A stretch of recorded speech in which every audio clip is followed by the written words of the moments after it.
"I'm gonna tell on you," I said, and I did.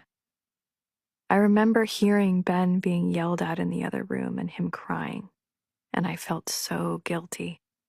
I carried that guilt, the guilt of being an older sibling, for years. Ben could always break my heart. I think Michael got right at my mom's core. She wanted to fix him, and she felt he was misunderstood, a feeling she was very familiar with. My father was devastated. After the divorce from my mom, he traveled for 3 months. First around Italy on a boat with his friends, and then down to Mexico.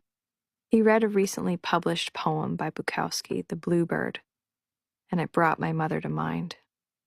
At one point, he got lost in a jungle while hallucinating from a drink given to him by locals, and he was rescued by a dog named Searchlight. When he came back, he had a tattoo, a black eye, and orange hair. I cried when I saw him because I could feel how much pain he was in. My brother went to his bedroom and grabbed an eraser to try and remove the tattoo.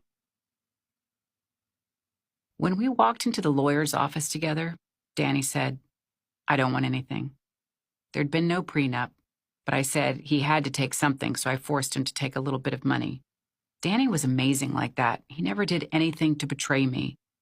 He's always been there for me.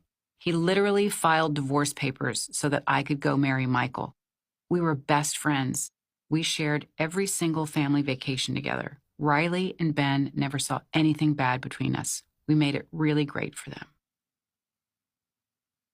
We called Michael Mimi because my brother couldn't pronounce his name. Michael was larger than life.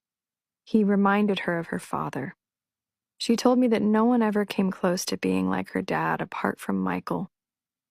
At first, we had no idea if they were in a romantic relationship or if this was just a friend she was bringing around. I like to joke that she was always really good at introducing her kids to the various husbands.